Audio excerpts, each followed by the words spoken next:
ओम शांति। बहुत ही सुंदर विषय है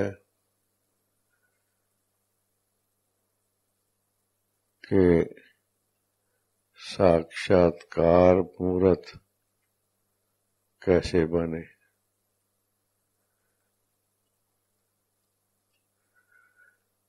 अब हम देखते हैं कि साक्षात्कार खास तौर पर जो बहुत ही श्रद्धा और भावना से भक्ति करते हैं, अपने इष्ट को बहुत ही स्नेह से, प्यार से, श्रद्धा से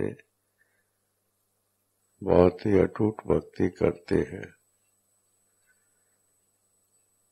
साधना करते हैं, व्रत नियम रखते हैं और बहुत उनको संकल्प रहता है और साक्षात्कार हो जाए,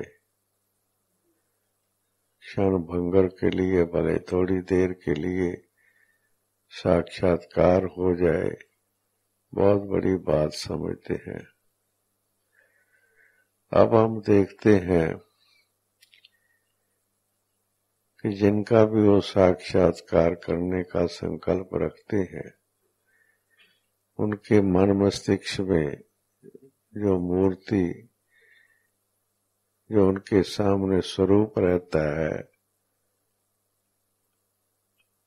अब आप देखिए, खास तौर पर जब हम किसी मंदिर में जाते हैं, खास धार्मिक स्थान में किसी मंदिर में जाते हैं और वहां पर किसी न किसी प्रतिमा की, किसी इष्ट की मूर्ति होती है और आमतौर पर भाई बहनें हम देखते हैं कि बस थोड़ी देर के लिए ही सही कि जाएंगे और उनकी मूर्ति के सामने खड़े होकर के हाथ जोड़ करके कई दफा नमन करते हैं, बहुत प्यार और भावना से अंदर उनके प्रति बहुत ही श्रद्धा रखते हैं। अब आप देखिए कि वह जो इष्ट मूर्ति है, अब उनको आप देखिए ध्यान से, अगर हम देखेंगे, न्यारे और प्यारे जिसे बाबा कहता है कि एकदम अलग रीति से अगर हम देखते हैं तो पहली बात जो उस मूर्ति में हमें दिखाई देती है, जो प्रभावित करती है, जिससे हमारा मन करता है, संकल्प होता है कि हम उस मूर्ति को देखते ही रहे, तो पहली मुख्य बात क्या हमें प्रभावित करती है?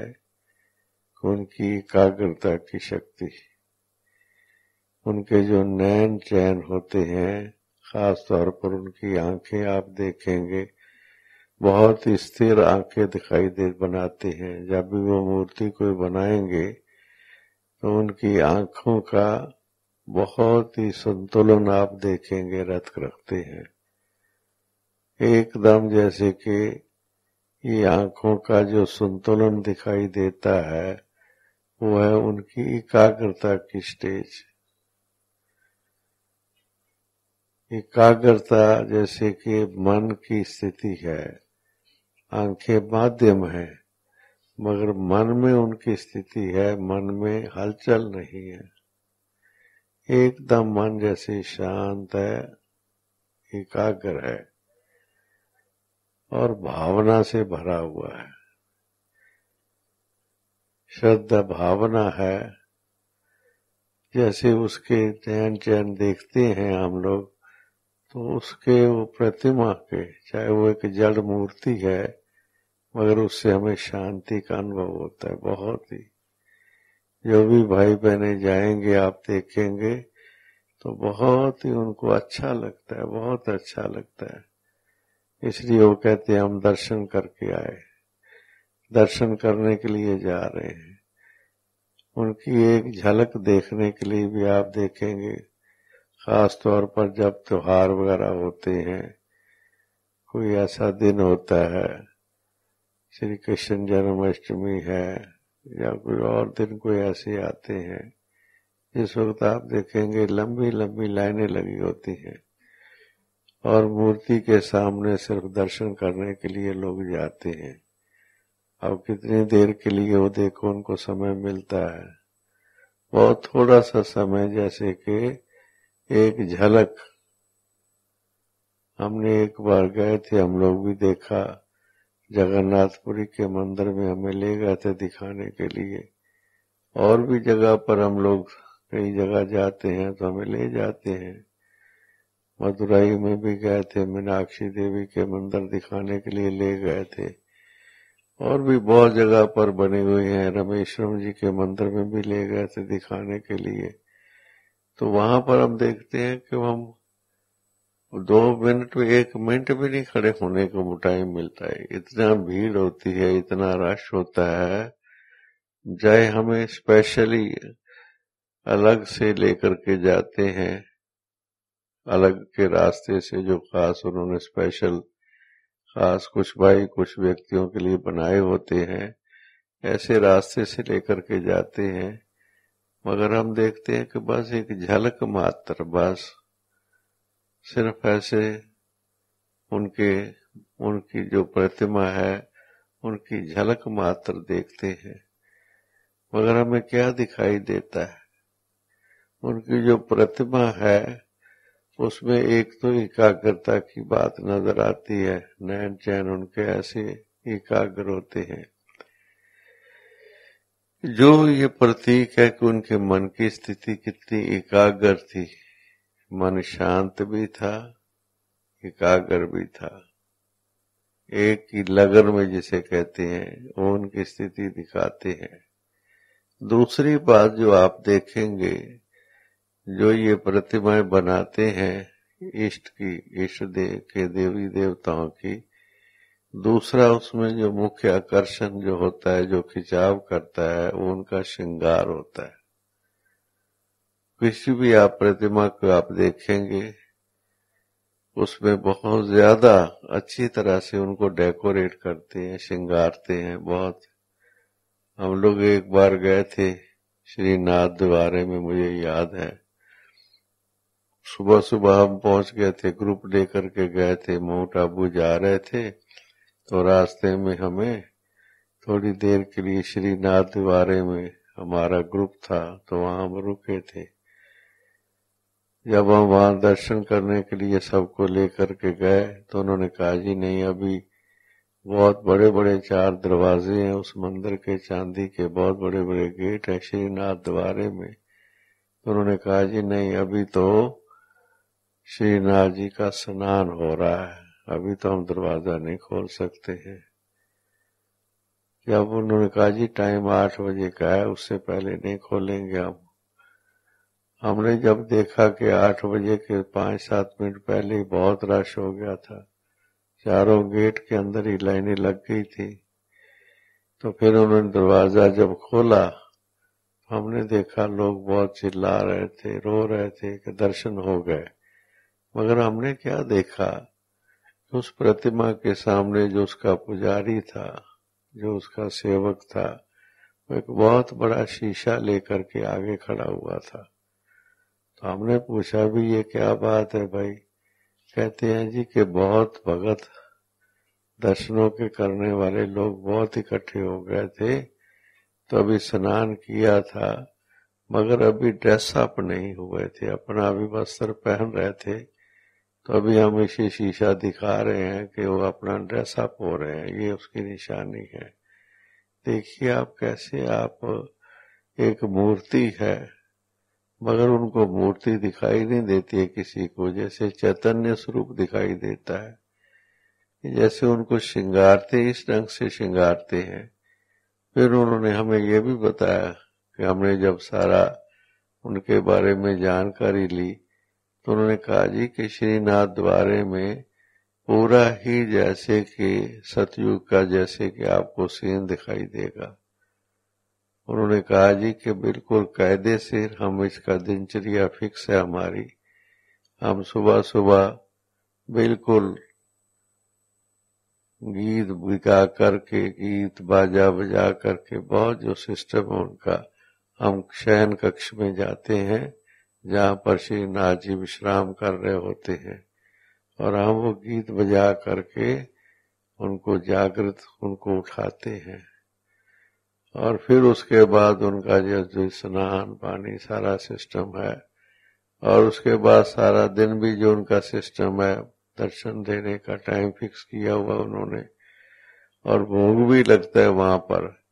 मैंने श्रीनाथ द्वारे में ये देखा कि वहां पर जो बाहर से लोग प्रसाद लेके जाते हैं, आमतौर पर देखा होगा मंदिरों में कि लोग भोग लेकर के जाते हैं, मिठाई है, एक और चीज है, फल फ्रूट है, मगर वहां पर आप देखेंगे कि वो लोग सब्जियां ले जा रहे हैं, दूध ले जा रहे हैं चढ़ाने के लिए, उनके भोजन के लिए सामान जा रहा है, और भोजन बनता है और भोग लगता है, और वही फिर बाहर आकर के लोगों को, लोग उसको ले लेते हैं, खरीद कर लेते हैं भोग को भी। तो ये सारा सिस्टम आप देखिए। और रात को भी फिर कायदे से वो कहते हैं कि हम इनको जैसे वो संगीत बजा करके और उनको हम शयन कक्ष में ले जाते हैं विश्राम कराने के लिए। तो ये देखिए, इतना बड़ी आप देखिए कि मान्यता और विश्वास आप देखिए पूज्य देवी देवताओं के लिए। तो क्या चीज है उनके अंदर, ये जो इतना हार श्रृंगार उनका किया जाता है, ये वास्तव में दिव्य गुणों की, उनके अंदर जो गुण और शक्तियां हैं उस आत्मा के अंदर, उनका प्रतीक है। गुण और शक्तियां तो आत्मा के अंदर होती हैं, मगर बाहर में ये जो श्रृंगार वगैरह किया जाता है, ये उसका प्रतीक है, उसके वस्त्र है, वेशभूषा है, ये सब चीजें जो है ये उनके प्रतीक है गुण और शक्तियों के। तो ये चीजें आपको दिखाई देंगी कि कैसे उनके अंदर है। तीसरी बात जो आप देखेंगे कि कोई भी मंदिर की मूर्ति आप देख लीजिए, जो इष्ट देवता की मूर्ति देख लीजिए, उनको आमतौर पर आप देखेंगे सिंहासन पर बैठा हुआ दिखाते हैं। ये जो सिंहासन किस चीज की निशानी है? ये सिंहासन है कि उन आत्माओं ने इतना साधना और तपस्या अपने जीवन में किया कि वो इतना ईश्वर पिता के नजदीक वो आत्माएं आ गई, जिसको हम कहते हैं कि ईश्वर पिता के दिल तख्त नशीन जिसे हम कहते हैं। इतनी आज्ञाकारी, इतनी फरमानदार, इतनी वफादार वो आत्माओं ने अपने जीवन बनाई कि ये जो सिंहासन दिखाते हैं, ये नहीं कि वो कोई राजगद्दी के कुछ तो ऐसे हैं देवताएं दिखाते हैं। अब श्री रामचंद्र जी हैं, चलो भी वो तो उन्होंने तो राज्य का दिखाते हैं, सिंहासन दिखाते हैं। श्री लक्ष्मी नारायण है, उनका भी सिंहासन राज्य का दिखाते हैं, उनका प्रतीक है, वो निशानी बना के दिखाई उन्होंने। मगर बाकी जो देवी हैं, देवियां दिखाते हैं, आप देखेंगे उन्होंने कोई राज सिंहासन इस प्रकार से नहीं किया कि वो किसी देश या किसी प्रांत या किसी राष्ट्र के वो राजा बने थे या रानी बने थे या उन्होंने राज्य किया था। मगर वो जो सिंहासन उनका दिखाते हैं वो इसका प्रतीक है कि उन्होंने इतनी साधना और तपस्या की कि वो ईश्वर पिता की जो आज्ञाओं का इतना पालन किया कि वो जैसे ईश्वर पिता के समान, जिसे हम कहते हैं, वो समान उनकी स्थिति बन गई, और इसलिए उनको वो फिर आसन दिखाते हैं, सिंहासन दिखाते हैं। इसके अलावा आपने ये भी देखा होगा कि बहुत गौर से आप देखेंगे, किसी भी प्रतिमा को आप देखेंगे तो उनके मस्तिष्क में आप ध्यान से देखेंगे तो कोई न कोई बहुत बढ़िया बढ़िया तिलक भी दिखाया जाता है। फिर भिन्न भिन्न प्रकार के तिलक भी दिखाते हैं, मैंने देखा है। ये भी तिलक जो वास्तव में लगाया जाता है उनके मस्तिष्क के अंदर, वो भी उनकी आत्मा की स्थिति का प्रतीक है। वो स्वरूप स्थिति में है, अपने स्वरूप में है, कि हम आत्मक स्थिति जिसे हम कहते हैं, अपने स्वरूप की स्मृति है उनको कि हम आत्मा हैं, ये शरीर के माध्यम से पाठ बजा रहे हैं। ये जैसे संगम युग की जो हमारी अभी जो बाबा आकर के हम बच्चों की स्थिति बना रहा है, वास्तव में ये जो भी भक्ति मार्ग के अंदर जो यादगार बनी हुई है, वास्तव में ये उसी की यादगार है।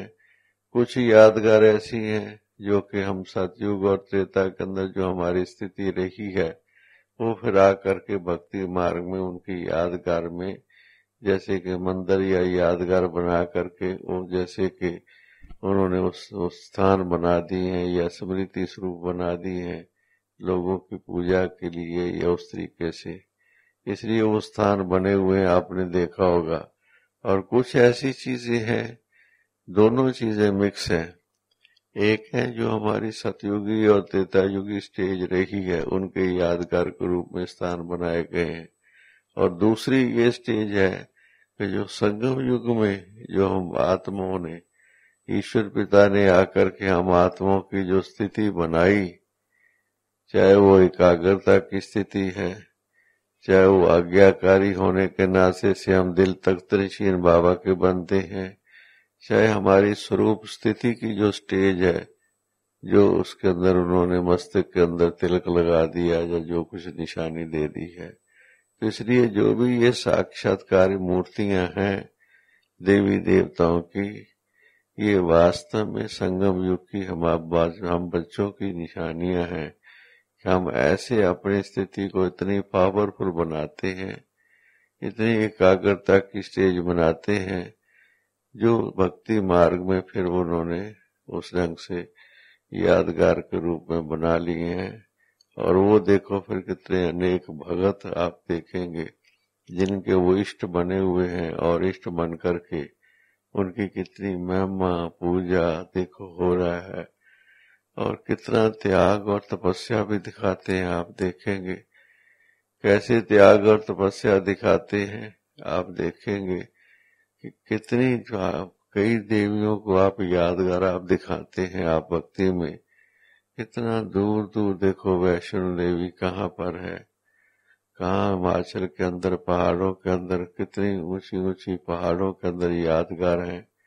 आप नैना देवी देख लीजिए, वैष्णो देवी देख लीजिए, ये जो पहाड़ों के ऊपर इतनी ऊंची जगह पर यादगार बनाते हैं, इसका भाव ये है कि इतनी ऊंची स्टेज थी उनकी वास्तव में, जो उन्होंने ऊंची स्टेज को, ऊंची स्थिति को, उसको दिखाने के लिए उन्होंने यादगार बहुत ऊंचे स्थानों पर बना दी है। और लोग इसलिए बड़ी लंबी यात्रा करने के बाद वहां पर पहुंचते हैं उनके दर्शन करने के लिए। तो ये वास्तव में ये जो साक्षात्कार मूर्तियां हैं, ये संगम युग की भी बहुत यादगार हैं। इतनी तपस्या और साधना आप देख लीजिए। अगर हम अपने यज्ञ को देखते हैं और यज्ञ के इतिहास को हम देखते हैं, तो यज्ञ के इतिहास में आप देखेंगे जो शब्द से शुरुआत हुई है, 13-14 साल तक आप देखिए, अगर वो इतिहास को अच्छी तरह से कोई ध्यान से देखे कि 13-14 साल तक जो भाई बहनों ने, 350 के लगभग भाई बहने थे, जिन्होंने अपने लौकिक परिवार का, देह और देह के संबंध का सबका त्याग किया एकदम। और कोई बहुत बड़ी आयु वाली नहीं थी, यंग एज के अंदर भी बहुत सी बहनें और भाई थे जिन्होंने अपना त्याग कर दिया बिल्कुल, देह का, देह की संबंधियों का। तो ये जो उन्होंने त्याग किया और फिर तपस्या की, इतना लंबा समय तक आप देख लीजिए, 2-4 महीने की बात नहीं, 1-2 साल की बात नहीं, 13-14 साल तक आप देखिए लगातार। अगर वो सारे इतिहास को आप अच्छी तरीके से उसको समझने की कोशिश करेंगे, तो इतना लंबा समय तक त्याग और तपस्या की जीवन, एक निराकार ईश्वर पिता की याद में मन एकाग्र करना और अपनी मन की स्थिति को इतना दिव्य और अलौकिक बनाना, और फिर संगठन में रह करके सबसे बड़ी बात ये है, कुछ ऋषि मुनि महात्मा लोग भी हुए हैं भक्ति मार्ग में जिन्होंने भी त्याग और तपस्या किया है, और उन्होंने भी कहीं न कहीं जाकर के तपस्या की है, मगर इतनी बड़ी संख्या में संगठन में रह करके ऐसा मिसाल आपको बहुत कम मिलेगा।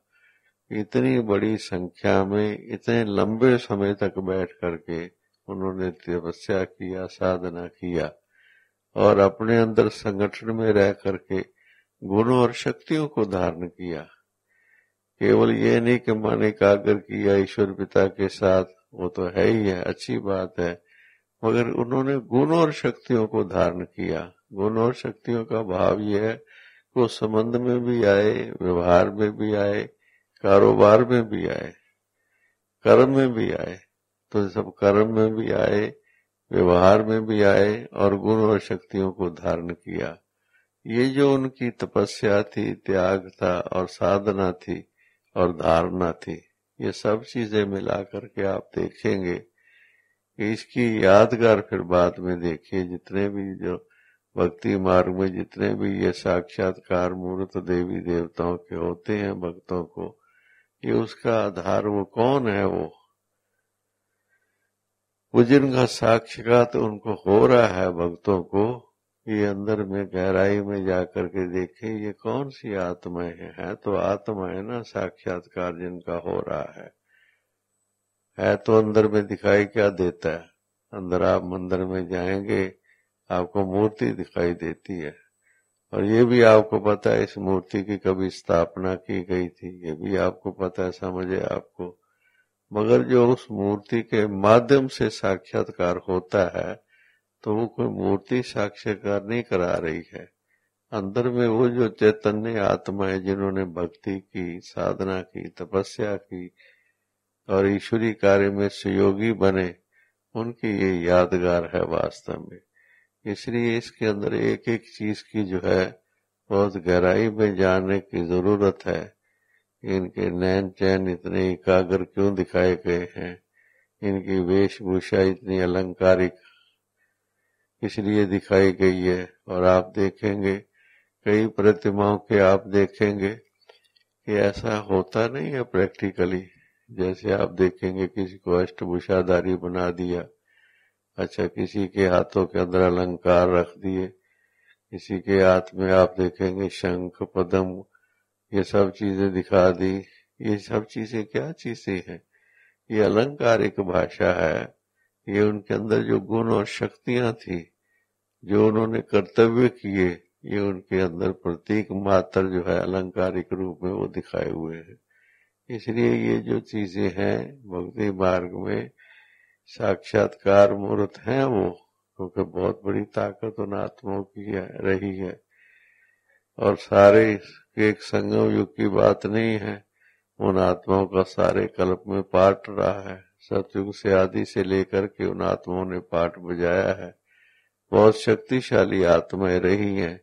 और सबसे बड़ी बात यह है कि उन आत्माओं का निराकार परम पिता परमात्मा ईश्वर पिता जब आकर के सृष्टि पर अपना कार्य करते हैं तो उस कार्य में उनका सहयोग रहा है उनके साथ। जैसे कि मिलकर के कार्य जिसे करते हैं निराकार साकार, तो उन आत्माओं ने ईश्वरी कार्य में अपना तन मन धन सब कुछ सफल किया है। तो इसकी यादगार भक्ति मार्ग में फिर उन्होंने अलग अलग तरीके से मंदिरों में मूर्तियां बना करके, किसी जगह पे पहाड़ों पर कोई यादगार बना करके, किसी और विधि से अलग अलग प्रकार से मूर्तियां बना करके, और कईयों ने फिर शास्त्र ग्रंथ बना करके गायन कर करके पूजन भी हो रहा है और गायन भी हो रहा है। तो ये गायन और पूजन जो भक्ति मार्ग में हो रहा है वास्तव में ये यादगार जो है ये संगम युग की है, जिसमें ईश्वर पिता आकर के अपना कार्य करते हैं और आत्मा को इतनी शक्ति वरदान करते हैं कि वो आत्माएं फिर सारे कल्प में अपना पाठ बजाती हैं। सर्वगुण संपन्न होकर के ऐसी ऊंची स्टेज आत्माओं की बनती है, वो फिर जाकर के भक्ति मार्ग में उनके साक्षात्कार होते हैं। तो इसलिए साक्षात और वास्तव में। और दूसरी सबसे बड़ी बात यह भी है कि जो भी कोई इष्ट को, किसी भी इष्ट को मान करके भक्ति पाठ पूजा कर रहा है, आप देखें कि अंदर भावना क्या है। चाहे वो उनको पता नहीं है कि ईश्वर कौन है, निराकार का पता परिचय नहीं है, मगर वो अपने इष्ट को ही सब कुछ मान रहे हैं। उनके लिए वही भगवान है, वही ईश्वर है। तो भावना तो उनकी ईश्वर भाव के प्रति है ना, तो इसलिए उनकी भावना ईश्वर को पास पहुंचती है। तो वही निराकार परमात्मा शिव जो है, वही उनकी भावना पूर्ण करने के लिए, जहाँ जिसकी भावना वैसे साक्षात्कार हो जाता है। तो ये भी एक बहुत गहरा गुह्य रहस्य है कि कैसे कराने वाला निराकारी है, मगर करवाता उसी माध्यम से जिनके अंदर उसकी भावना होती है।